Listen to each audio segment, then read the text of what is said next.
Hello students, welcome back to biology class. Previous લેક્ચરની અંદર આપણે થોડીક માહિતી મેળવી હતી મેન્ડલના એક સંકરણ પ્રયોગની.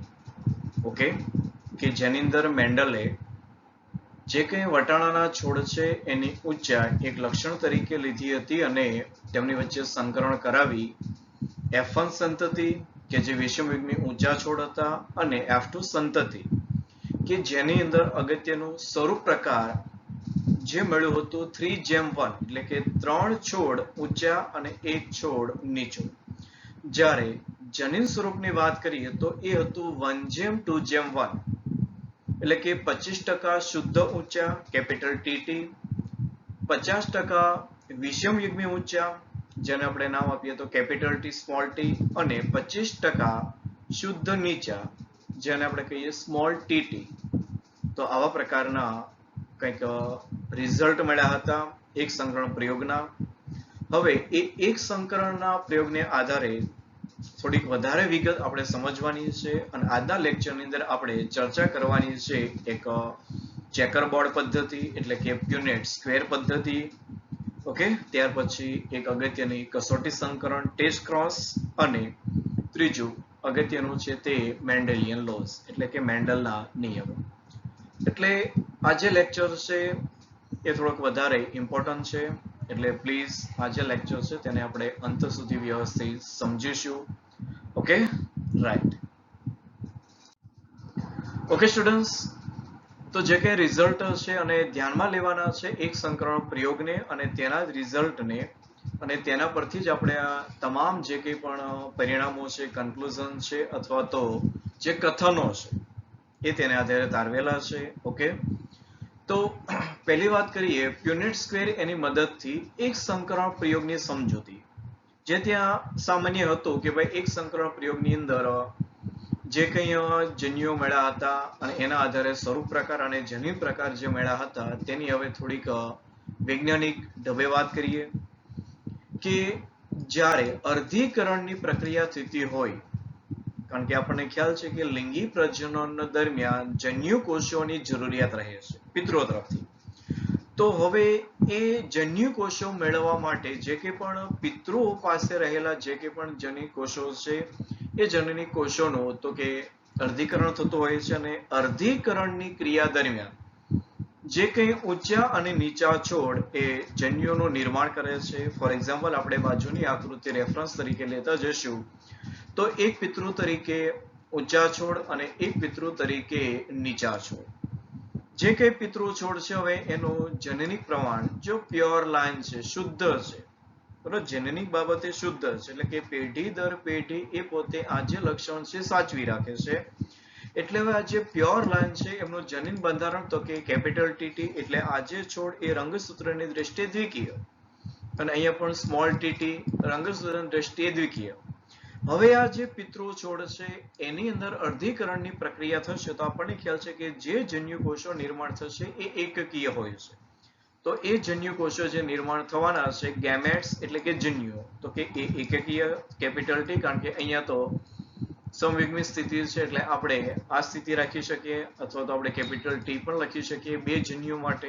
ઓકે, તો હવે અર્ધીકરણની પ્રક્રિયા દરમિયાન ઊંચા અને નીચા છોડ એના દ્વારા તો કે જન્યુઓનું નિર્માણ થાય છે અને જ્યારે પિતૃ જોડના કારકો અલીલ એ જ્યારે એકબીજાથી અલગ થાય અથવા તો વિશ્લેષણ પામે છે અને માત્ર એક જ અલીલ એ જન્યુમાં પ્રવેશ કરે છે.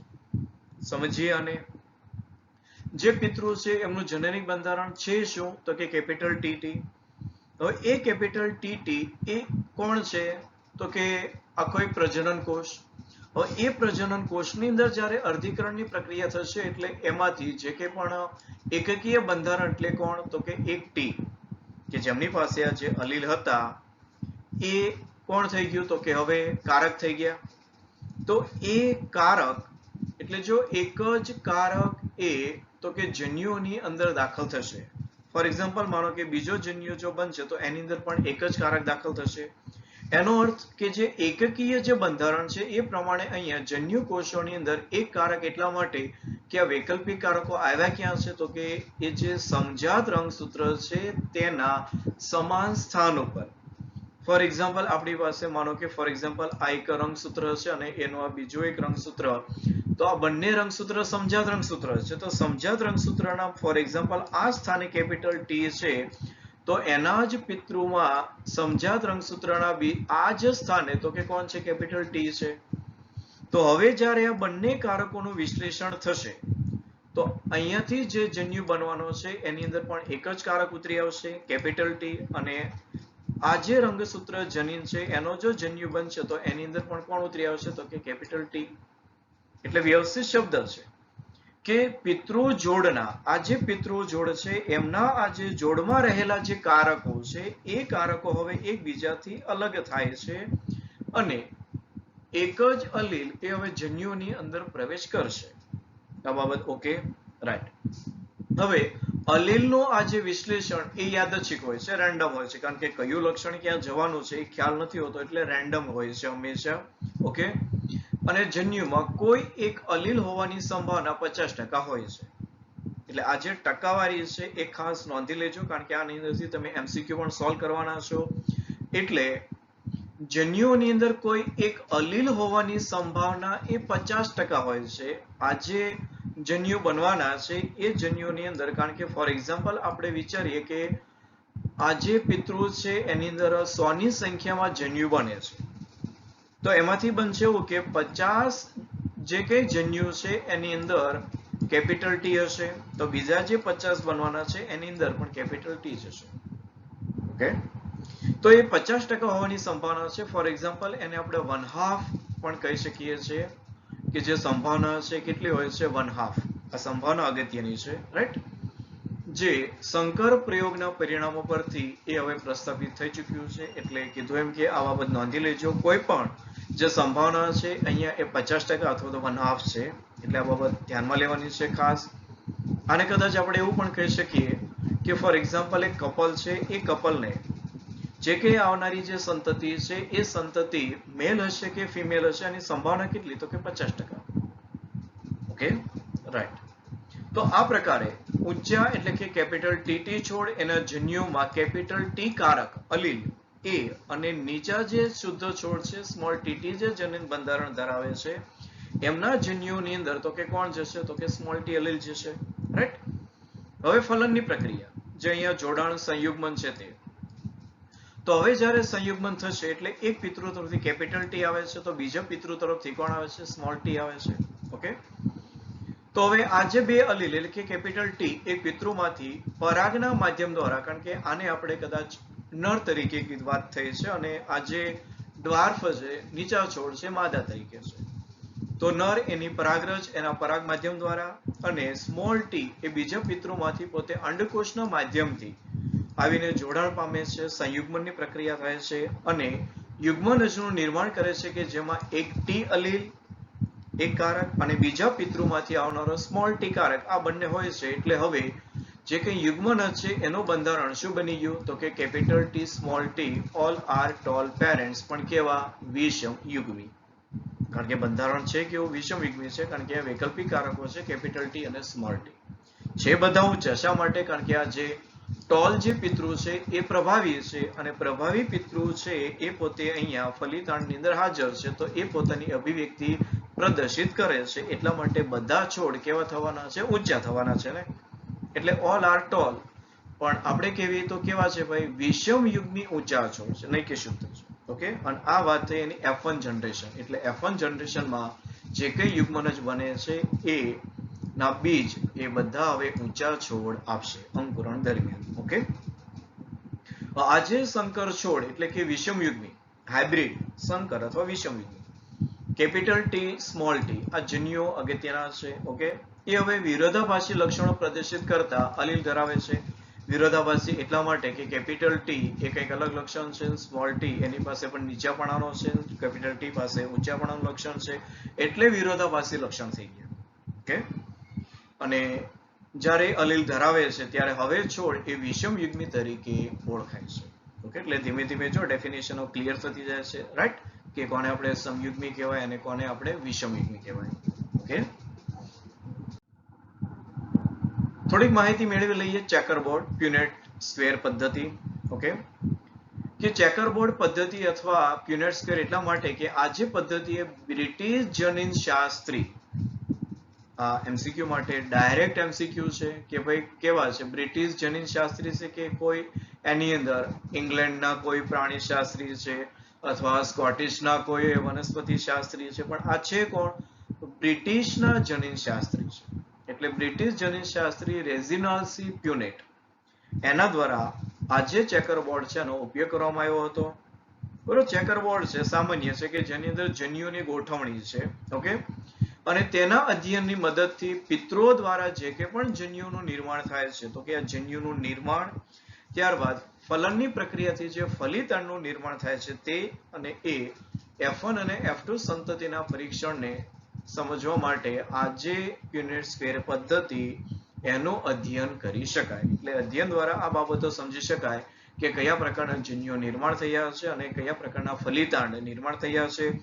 તો એ આખું જે પ્યુનેટ સ્ક્વેર છે એની અંદર રહેલા જે કે પણ બંધારણ છે, બંધારણને આધારે પછી આપણે ફિનોટાઇપ, જીનોટાઇપ, જન્યુઓના પ્રકાર, કેટલા પ્રકાર છે, આ બધું વ્યવસ્થિત સમજી શકીએ એના અધ્યયનથી. રાઈટ?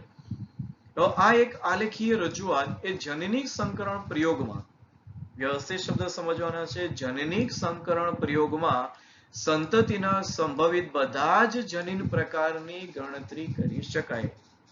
એના અધ્યયનથી બધી માહિતી સ્વરૂપ પ્રકારની પણ મળી શકે અને જનીન પ્રકારની પણ મળી શકે. રાઈટ? તો જે આ બધા સંભવિત જન્યુઓને સૌથી ઉપરની હરોળમાં, તમે બાજુની આકૃતિમાં રેફરન્સ તરીકે આપણે પ્યુનેટ સ્ક્વેર, તો જે કે ઉપરની આ જે હરોળ છે એ ઉપરની હરોળ અને પ્યુનેટ સ્ક્વેરની આ ડાબી બાજુ છે, તો ત્યાં જન્યુઓને દર્શાવવામાં આવે છે. ખાસ નોંધવા જેવી બાબત છે, ડાયરેક્ટ નીટનો એમસીક્યુ છે કે પ્યુનેટ સ્ક્વેરમાં કેવા પ્રકારે ગોઠવણી હોય છે. તો ગોઠવણી ક્યાં, જન્યુઓ ક્યાં દેખાડે છે, ઊભી હરોળમાં, નહીં કે નીચેની હરોળમાં કે જમણી બાજુએ જન્યુ દર્શાવાતા નથી. જન્યુઓ ક્યાં દર્શાવાય, તો કે જે કંઈ પણ ઉપરની જે હરોળ છે, ટોપ હરોળ છે તે, અને ત્યારબાદ જે લેફ્ટ સાઈડ જે કોલમ છે, એટલે જે સ્તંભ કે અથવા આપણે કેવી તો ઊભી હરોળ, ત્યાં દર્શાવાય છે. રાઈટ? અને બધા જ જે કે પણ સંભવિત જે સંયોજન છે એને હવે નીચેના ચોરસ બોક્સ, એટલે કે હવે આ જે ચોરસ બોક્સ છે એની અંદર આ બધા ફલિતાંડ છે. કોણ છે? ફલિતાંડ, યુગ્મનદ છે, કયું બીજ કેવા પ્રકારે છે, કેપિટલ ડી પ્રભાવી છે અને સ્મોલ ડી એ પ્રચ્છન્ન અલીલ છે, પેરેન્ટલ એનો જીનોટાઇપ છે. ઓકે, આ જે ચિહ્ન છે એ નરનું છે અને આ જે ચિહ્ન છે એ માદાનું છે. ઓકે, તો આ પેરેન્ટલ જીનોટાઇપ છે કે જ્યાં નર ઉપરની હરોળમાં અને માદા ડાબી તરફ. ઓકે, તો આ થોડીક દર્શાવવાની રીત છે અને એ આપણે યાદ રાખવાની છે કે પ્યુનેટ સ્ક્વેરમાં જન્યુઓ ક્યાં દર્શાવાય છે, તો કે ટોપ હરોળમાં અને અહીંયા ડાબી તરફ જે કંઈ પણ કોલમ છે એની અંદર દર્શાવાય છે, અને જે કંઈ ફલિતાંડો બન્યા છે એ બધા જ વચ્ચેના ચોરસ બોક્સમાં દર્શાવાય છે. એટલે જો હવે આના પરથી આપણે હવે એનો જનીન પ્રકાર કયા પ્રકારે છે, અને જો જનીન પ્રકાર શુદ્ધ હોય તો કયા પ્રકારે શુદ્ધ, એટલે કે સમયુગ્મી છે કે વિષમયુગ્મી છે, પ્રભાવી છે, પ્રચ્છન્ન છે, બરાબર, આ માહિતી આપણે ત્યાંથી મેળવી શકીએ. ઓકે, તો આ બાબત છે. સામાન્ય એક સ્ક્વેર પણ નામ અપાયું છે પ્યુનેટ, કારણ કે પ્યુનેટ દ્વારા શોધાયેલી છે કોણ, બ્રિટિશ જનીન શાસ્ત્રી Reginald C Punnett. Okay, right. તો આ જે પ્યુનેટ સ્ક્વેર છે એના આધારે થોડીક હવે આપણે જે એક સંકરણ પ્રયોગ છે એની માહિતી મેળવીએ. રાઈટ? કે પ્યુનેટ સ્ક્વેરની અંદર જે કે પણ ઊંચા કેપિટલ ટીટી એટલે કે નર પિતૃ અને નીચા એટલે કે સ્મોલ ટીટી, એ અહીંયા બાજુમાં જે પ્યુનેટ સ્ક્વેર છે એમાં તમે જોઈ શકો આ જે જન્યુ છે તે આ જે ઉપરની હરોળ અને ડાબી તરફની હરોળ. ઓકે, જે કે અહીંયા નર પિતૃ અને માદા પિતૃ. ઓકે, તો એના દ્વારા ઉત્પન્ન થતા જન્યુ અને F1 જે સંતતિ એની જે પેઢી છે કે જેની અંદર કેપિટલ ટી સ્મોલ ટી દ્વારા દર્શાવવામાં આવેલ છે, એ તમે અહીંયા આકૃતિમાં જોઈ શકો છો કે જે કે પણ છે એ બધી F1 સંતતિ, કારણ કે જે કે પણ પ્રથમ જે પિતૃ છે શુદ્ધ ઊંચા અને શુદ્ધ નીચા, એની અંદરથી આવનારા જન્યુ અને એ જન્યુનો જે ફલિતાંડ બનવાનું છે ફલનની પ્રક્રિયાથી, તો એ ફલિતાંડની અંદર જનીન બંધારણ હશે કયું, કેપિટલ ટી સ્મોલ ટી, કારણ કે એક નર પિતૃ તરફથી છે અને એક માદા પિતૃ તરફથી છે. ઓકે, હવે કેપિટલ ટી સ્મોલ ટી જનીન પ્રકારના F1 છોડનું હવે સ્વફલન કરવામાં આવે છે. આ જો જે કંઈ પ્રયોગ છે એ થોડોક રિપીટ થાય છે, પણ પ્રયોગ પ્યુનેટ સ્ક્વેરને આધારે છે. ઓકે, કેવી રીતે ત્યાં દર્શાવાય છે તે કે જ્યાં F1 પેઢીના માદા જે અંડકોશ અને નર એની જે પરાગરજ અને ક્રમશઃ જે કંઈ ચિહ્ન છે માદા માટે અને નર માટેના ચિહ્ન એના સિમ્બોલ છે એ વાપરી શકાય છે. ઓકે, તો તેના દ્વારા દર્શાવવામાં આવેલ છે. અને જનીન પ્રકાર કેપિટલ સ્મોલ ટી આ કોણ છે? વિષમ છે. તો એના F1 છોડનું જ્યારે સ્વફલન કરાવશું સરખી સંખ્યામાં તો કે ટી અને સ્મોલ ટી જનીન પ્રકાર ધરાવતા જન્યુઓ તો કે ઉત્પન્ન કરે છે. જો કે જન્યુઓ આપણને ખ્યાલ છે કે જે કંઈ પણ આવવાના છે કેપિટલ ટી સ્મોલ ટી માંથી, તો કે કેપિટલ ટી સ્મોલ ટી અને અહીંયા પણ જે કંઈ પણ જન્યુઓ આવશે કેપિટલ ટી અને સ્મોલ ટી. ઓકે, હવે જ્યારે ફલનની પ્રક્રિયા થાય છે ત્યારે જનીન પ્રકાર ટી એની પરાગરજ દ્વારા જનીન પ્રકાર જે ટી અને સ્મોલ ટી, કારણ કે હવે આ જે જનીન પ્રકાર ટી અને સ્મોલ ટી એ અંડકોષને સંબંધિત છે, એટલે કે માદા જે છોડ છે એને સંબંધિત છે. તો એ એનું પરાગનયન કરશે અને પરાગિત કરવાની સંભાવના કેટલા ટકા છે? 50%. કારણ કે કીધું ને જે કંઈ પણ સંભાવના અહીંયા નેક્સ્ટ આવવાની છે એ 50% અથવા 1/2 રહેશે. ઓકે, આ ઉપરાંત જનીન પ્રકાર જે સ્મોલ ટી છે એ કોનો છે? નર જે કંઈ પરાગરજ છે તેની વાત છે. અને એ ફરી પાછું માદા જે અંડકોષ છે એના જનીન પ્રકાર તો કે કેપિટલ ટી અને સ્મોલ ટી આ જે જનીન પ્રકાર છે તેને પરાગિત કરવાની સંભાવના પણ કેટલી? તો કે 50%. ઓકે, તો એનો અર્થ એવો થઈ ગયો કે બે જે નર જન્યુ છે તેના દ્વારા બે માદા જન્યુનું ફલન થશે. તો જે કંઈ બે નર જન્યુ દ્વારા બે પ્રકારે માદા જન્યુનું ફલન થશે ત્યારે આપણને 4 પ્રકારે સંતતિ મળે છે. ઓકે, આ જે ફલનની પ્રક્રિયા છે યાદચ્છિક છે અને ફલિતાંડ એની અંદર હવે જે કંઈ જનીન પ્રકાર આવવાના છે તે આ 3 પ્રકાર હશે: capital T, T small T અને સ્મોલ ટી. કારણ કે રેશિયો છે કેવો? 1:2:1. રાઈટ ને? જે કંઈ એક સંકરણ પ્રયોગ છે અને જીનોટાઇપ છે શું? તો કે 1:2:1.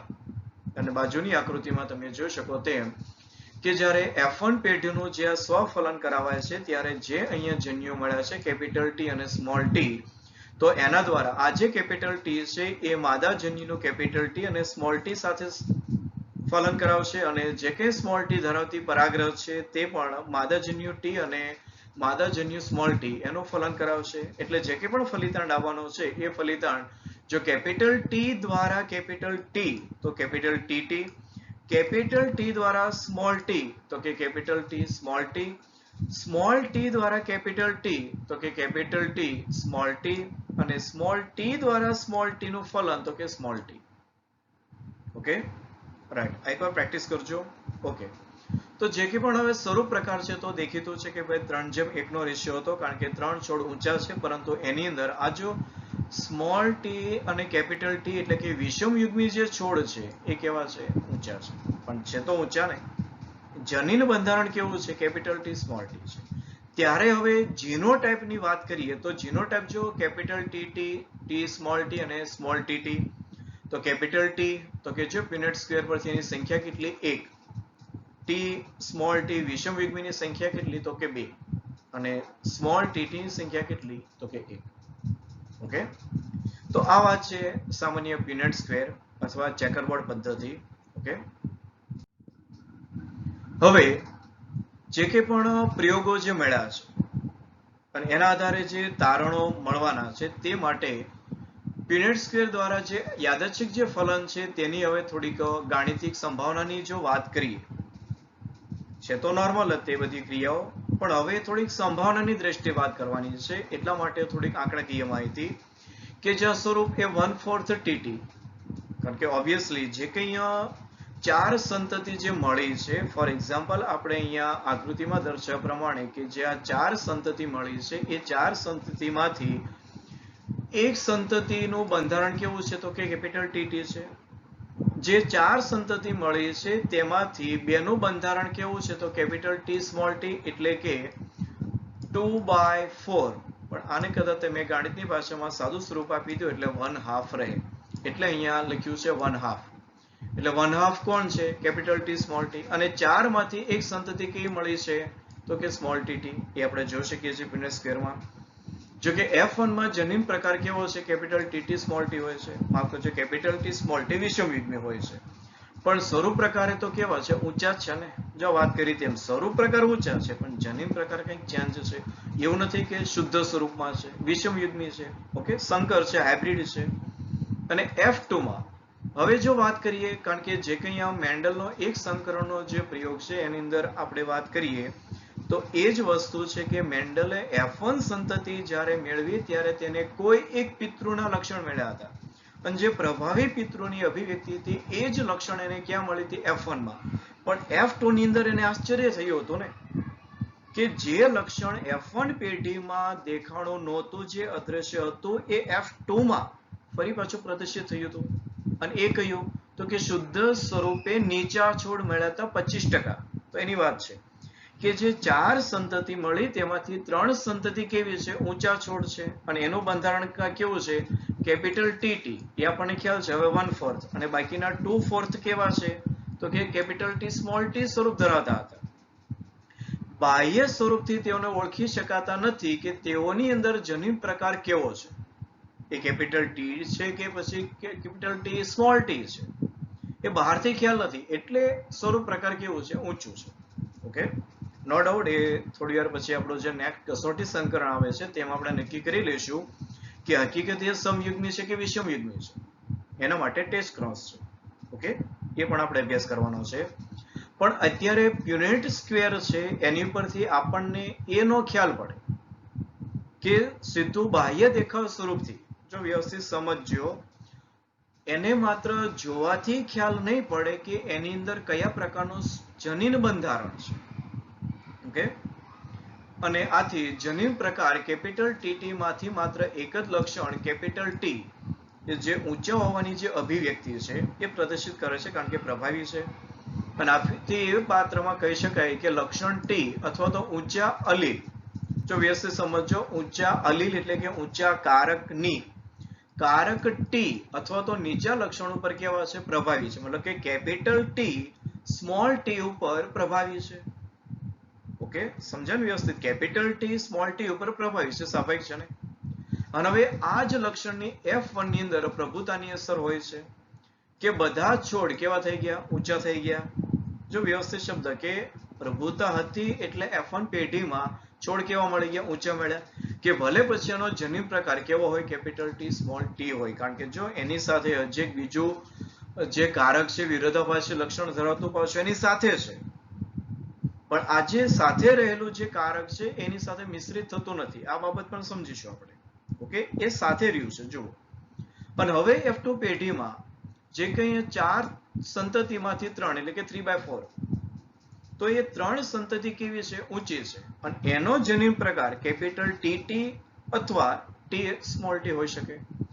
અને અંતમાં જે સ્વરૂપ પ્રકાર અનુસાર જોઈએ તો 3/4 ઊંચા છે. જે ઊંચાની અંદર તો કે એક સંતતિ કેપિટલ ટી અને 1/2 અથવા 2/4 એ સંતતિ કેવી છે? ટી અને સ્મોલ ટી વિષમયુગ્મી છે. અને હવે 1/4 એ કેવી છે? નીચી. એટલે કે 3/1 પ્રમાણ જે હતું તે, પરંતુ તેનો જે જનીન પ્રકાર છે એ કેટલો છે? તો કે એ તો 1.2:1 એટલે કે 1:2:1 આ છે. Okay, right. તો આ જે માહિતી છે એને થોડીક ગણિતની ભાષામાં જે કંઈ ઓલું દ્વિઘાત સમીકરણને આવતા હોય છે તેના આધારે થોડી સરખામણી કરી છે કે જે આ ratio capital T small T અને સ્મોલ ટી એને 1/4 1/2 અને 1/4 એના પ્રમાણના ગાણિતિક જે કે પણ દ્વિપદી જે સંઘન્ય અથવા જે કંઈ આપણે કેવી તો દ્વિઘાત સમીકરણની વાત કરીએ તો એમાં જો વ્યક્ત કરીએ તો કેપિટલ ટી અને સ્મોલ ટી એ જનીનયુક્ત જન્યુઓ એ સમાન આવૃત્તિ એટલે કે 1/2 માં રહે છે. કીધું સંભાવના કેટલી? 50%. એ જે કે પણ ફલન કરાવે છે, ફલન કરાવવાની સંભાવના કેટલી છે? 50% છે. અને આ પદને આપણે એવું કહી શકીએ કે 1/2 ટી અને 1/2 ટી એનો ઓલ સ્ક્વેર. તો જે કે પણ ગાણિતિક સ્વરૂપ મળવાનું છે તો કે એનું સ્વરૂપ આ રીતે રહેશે: 1/4 capital T, 1/2 capital T small T અને 1/4 એ કોણ રહેશે? તો કે સ્મોલ ટી. ઓકે, તો થોડું ગાણિતિક સ્વરૂપ છે માત્ર સમજણ માટે. પણ પ્યુનેટ જે સ્ક્વેર છે એની મદદથી કીધું એમ કે જે કે પણ જન્યુઓ છે તે જન્યુઓના પ્રકાર વિશે અને જે કે પણ સંતતિ નિર્માણ પામવાની છે એમના જનીન બંધારણ અને સ્વરૂપ પ્રકાર વિશે માહિતી મેળવી શકાય. Okay, right. ઓકે વિદ્યાર્થી મિત્રો, હવે થોડીક અભ્યાસ કરી લઈએ કસોટી સંકરણ ટેસ્ટ ક્રોસ, જે પ્યુનેટ સ્ક્વેરની અંદર થોડી વાર પહેલા વાત કરી હતી કે જે કે પણ જનીન બંધારણ છે, એટલે કે હવે પિતૃ એ પર્ટિક્યુલર જે કે પણ લક્ષણ છે એની અભિવ્યક્તિ માટે સમયુગ્મી છે કે વિષમયુગ્મી એ નક્કી કરવાની વાત છે. Okay, right.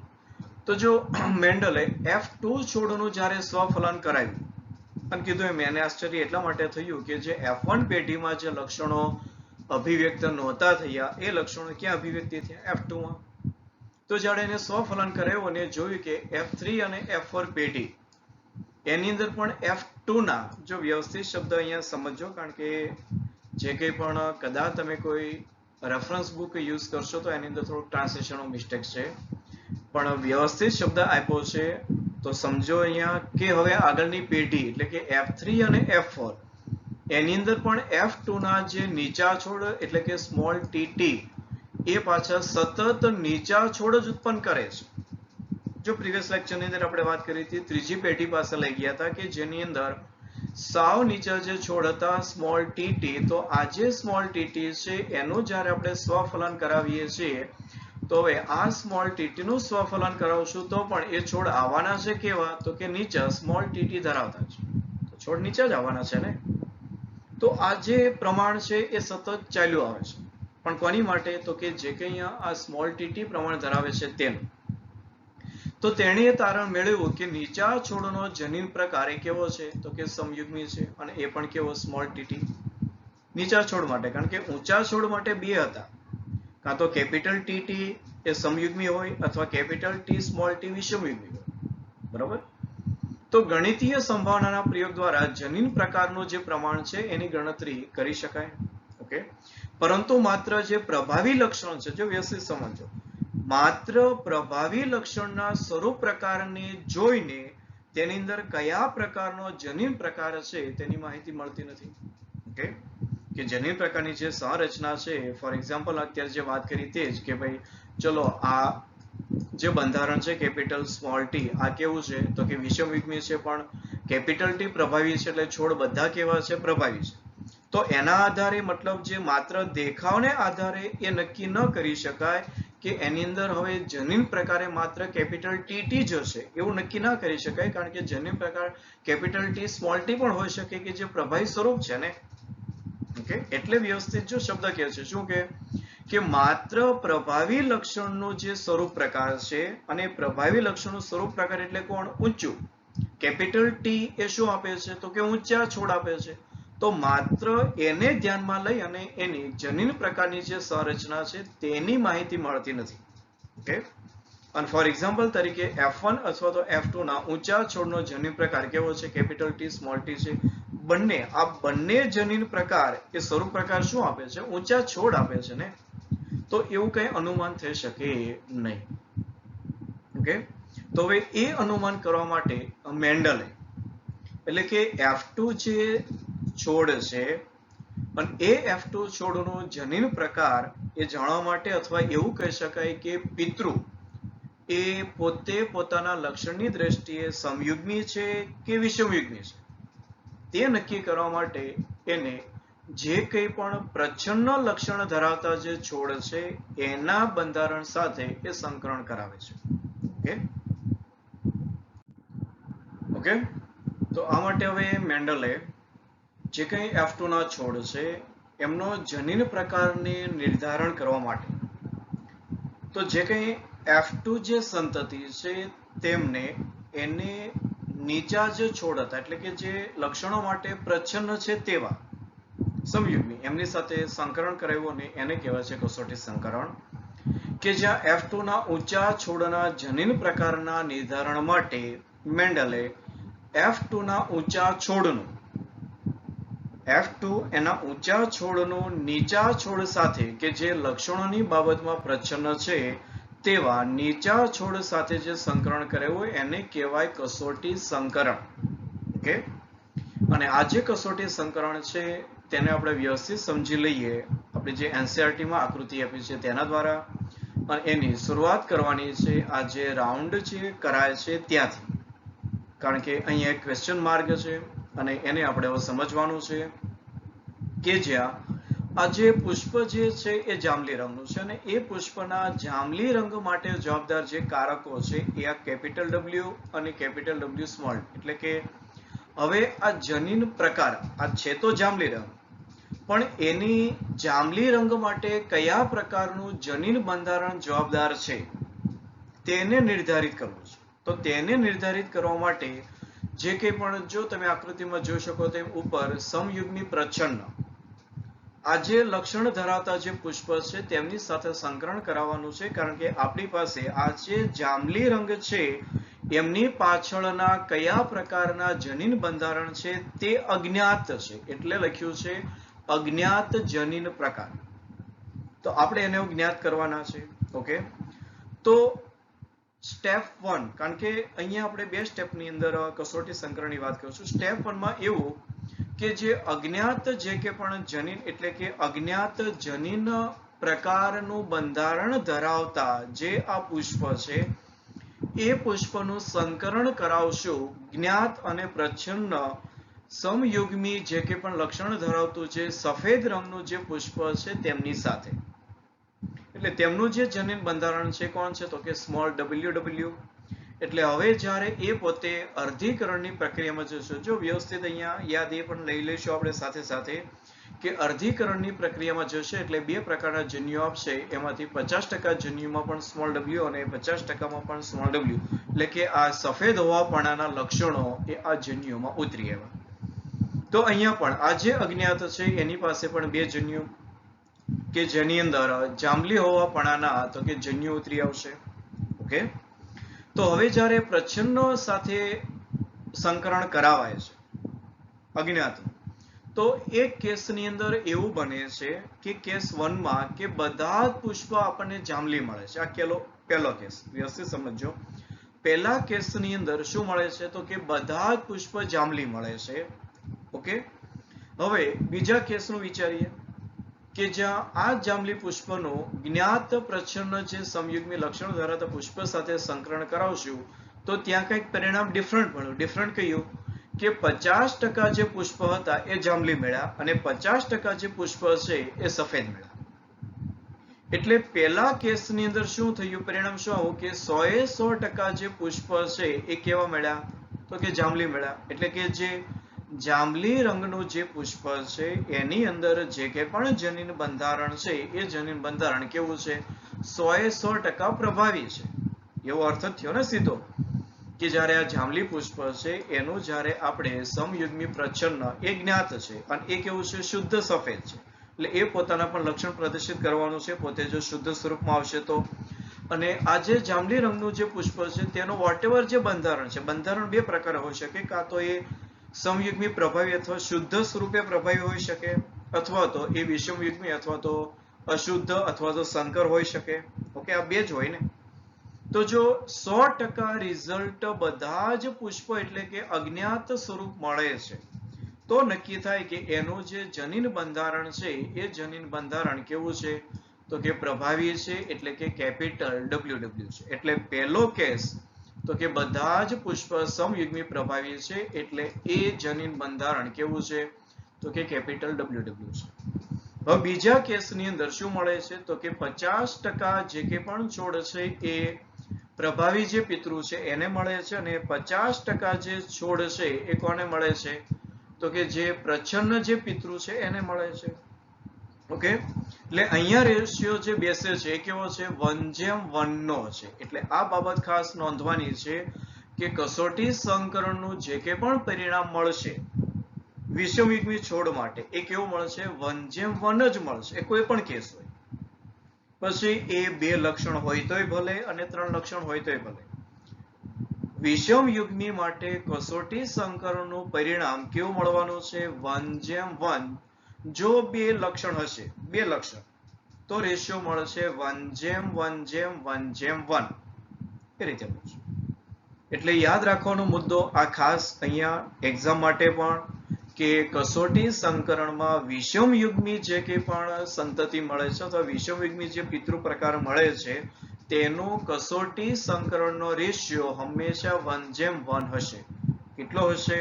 1:1 હશે. કારણ કે કસોટી સંકરણમાં 50% પુષ્પ જાંબલી મળે છે. તમે અહીંયા જોઈ શકો સ્ક્વેરની અંદર કે અહીંયા કેપિટલ W એટલે જાંબલી રંગ, અને અહીંયા જે કંઈ સ્મોલ w છે અને પોતે સ્મોલ w ના જે કંઈ પણ એ બંધારણ છે તેની સાથે મળે છે, એટલે 50% પોતે શુદ્ધ સ્વરૂપમાં અભિવ્યક્ત થાય છે. તો એ પણ બધા કેવા છે? તો કે 50% સફેદ પુષ્પ છે.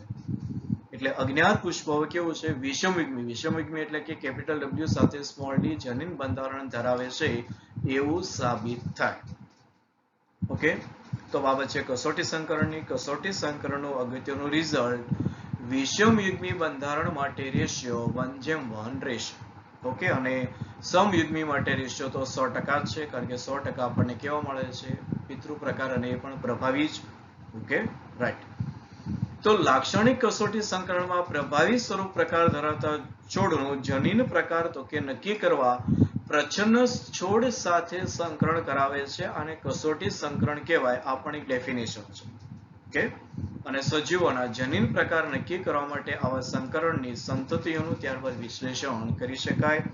અને વિશ્લેષણ જો 100% છે તો એ સમયુગ્મી પ્રભાવી, અને જો 1:1 રેશિયો આવે છે એટલે કે 50-50% આવે છે અથવા 1:1 પ્રમાણ મળે છે, બરોબર, તો એ આપણને કયું પુરવાર કરી આપશે?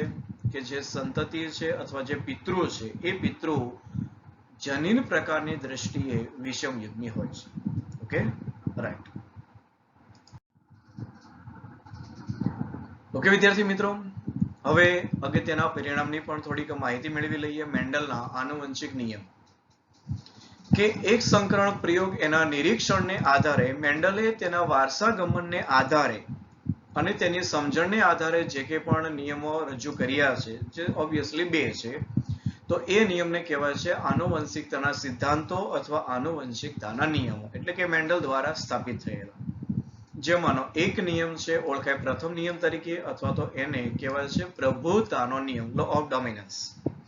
અને બીજો જે નિયમ છે એને કહેવાય વિશ્લેષણ, એટલે કે લો ઓફ સેગ્રીગેશન. ઓકે, અને આ બંને નિયમોને આપણે અભ્યાસ કરી લઈએ. રાઈટ. પહેલો નિયમ સમજીએ, મેન્ડલનો પ્રભુતાનો નિયમ, અને સાથે સાથે એક સંકરણનો જે પ્રયોગ છે એ પણ આપણે યાદ રાખવાનો છે. Okay, right. તો પ્રભુતાના નિયમ મુજબ હવે જો આકૃતિ છે એનો પણ આપણે સંદર્ભ લઈશું અહીંયા, કે જ્યાં લક્ષણોનું નિર્ધારણ કરતા જે કારકો છે એ કારકો એક સ્વતંત્ર એકમો દ્વારા છે. એટલે કે અહીંયા જે કે પણ પ્યોર લાઈન જે ઊંચાઈ માટેનું જે કારક છે એ કારક કેવા છે? તો કે સ્વતંત્ર છે. અને આવા સ્વતંત્ર કારકો દ્વારા જે કે પણ લક્ષણ છે એનું નિર્ધારણ થાય છે. એટલે વ્યવસ્થિત બાબત કે આ જે કારક છે કેપિટલ ટી અથવા સ્મોલ ટી, આ કેવા છે? ભાઈ સ્વતંત્ર કારકો છે. તેના દ્વારા લક્ષણ, કારણ કે આના દ્વારા લક્ષણ કોનું છે? ઊંચાપણાનું છે. આના દ્વારા લક્ષણ જે નિર્ધારિત થાય છે કેવું છે? તો કે નીચાપણાનું. ઓકે, અને આ જે કારકો છે કેવા છે? ભાઈ જોડમાં છે. અને જો કારકની જોડના 2 કારકો અસમાન હોય તો, જો સમાન હોય તો પ્રોબ્લેમ નથી, આ તો કેવા છે? આ પ્રભાવી સમાન છે અને આ પ્રચ્છન્ન સમાન છે. પણ જો એ અસમાન હોય તો, જે વાત કરી તેમ કેપિટલ ટી સ્મોલ ટી, તો એક કારક એ બીજા કારક પર પ્રભાવી હોય છે, એટલે કે એક પ્રભાવી અને બીજું પ્રચ્છન્ન હોય છે. એટલે યુગ્મનજની અંદર જો કેપિટલ ટી સ્મોલ ટી એક પ્રભાવી એક પ્રચ્છન્ન. ઓકે, તો અહીંયા પ્રભુતાનો જે કે પણ નિયમ છે એ આ બાબતને જ અહીંયા રજૂઆત કરે છે, કે જ્યાં F1 ની અંદર માત્ર એક પિતૃના લક્ષણનું અભિવ્યક્ત થવું. ઓકે, આ જે ટોલ અને ડ્વાર્ફ એટલે કે ઊંચા છોડ અને નીચા છોડ એની F1 જનરેશનની અંદર જો ઓલ આર ટોલ્સ એટલે કે કોઈ એક પિતૃ, અને એક પિતૃ એટલે અહીંયા આપણને ખ્યાલ છે કે ઊંચાપણાના જે પિતૃ છે એની જ અભિવ્યક્તિ ક્યાં જોવા મળે છે? F1 સંતતિમાં.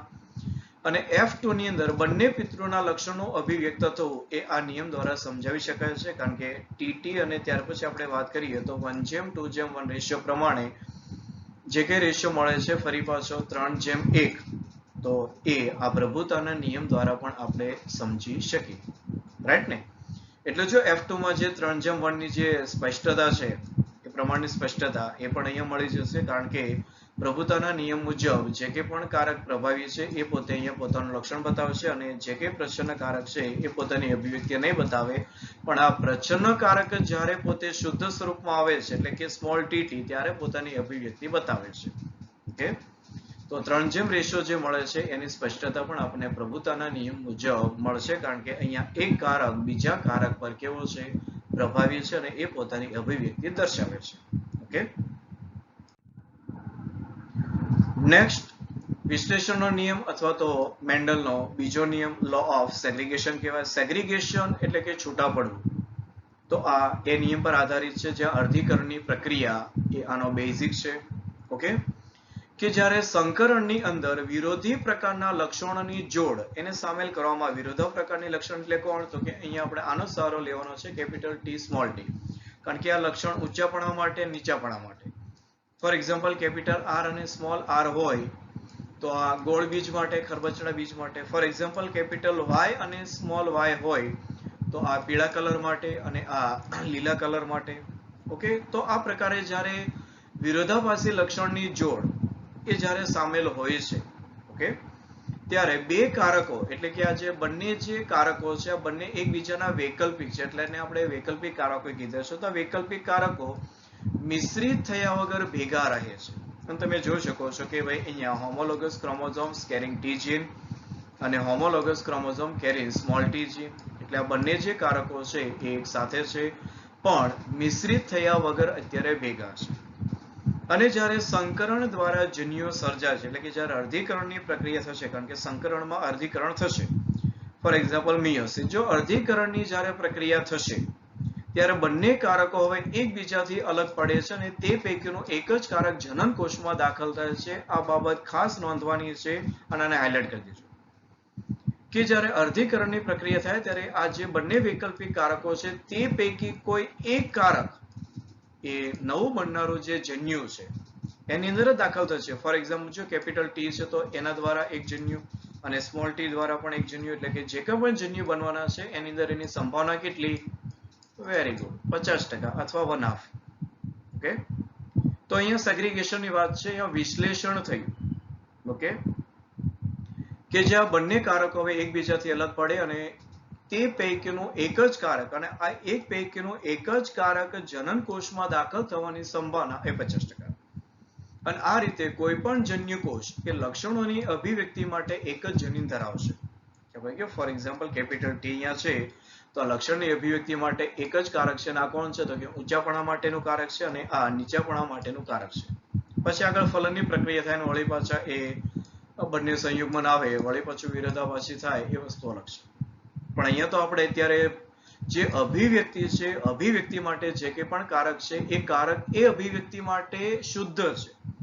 તો આ જે નિયમ છે એને ઘણી વખત કહેવામાં આવે છે શુદ્ધતાનો નિયમ, એટલે કે જેથી જન્યુકોષ એની શુદ્ધતાનો નિયમ તરીકે પણ ઓળખાય છે. કારણ કે જન્યુઓની અંદર જે કારક દાખલ થાય છે એ એક કારક એ કોઈ પણ પ્રકારની જે અભિવ્યક્તિ છે, ફોર એક્ઝામ્પલ આની અભિવ્યક્તિ કેપિટલ ટી ની ઊંચાપણા માટેની છે, તો એ માત્ર પછી ઊંચાપણું જ બતાવશે એ જન્યુની અંદર.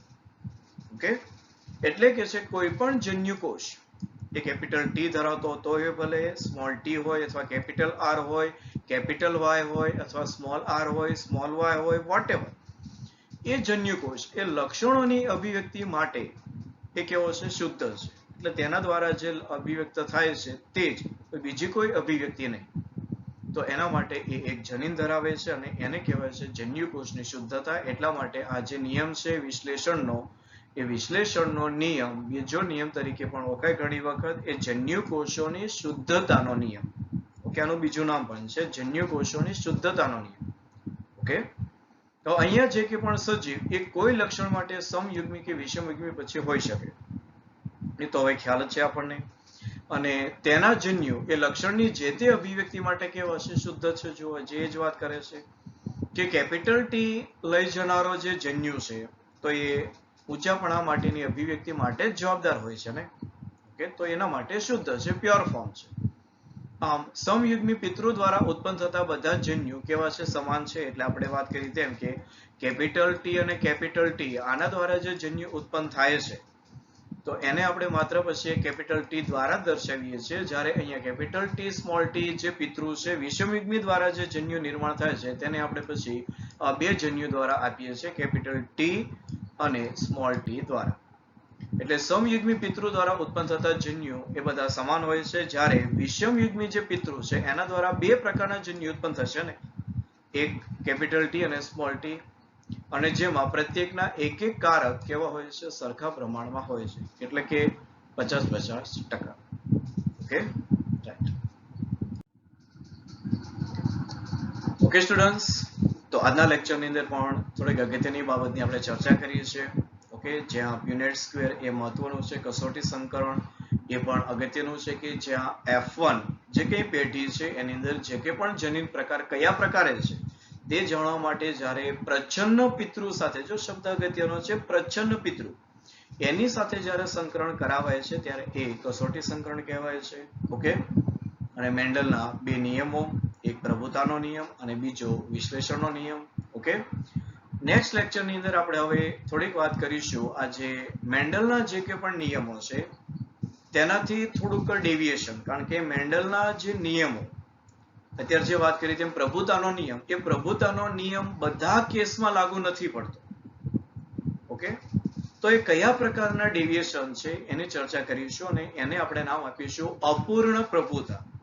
તો નેક્સ્ટ લેક્ચરની અંદર આપણે ચર્ચા કરવાની છે અપૂર્ણ પ્રભુતાની. Okay, right. તો મળીએ ફરી પાછા નેક્સ્ટ લેક્ચરમાં. ત્યાં સુધી આપ સૌને all the best, have a nice day and thank you.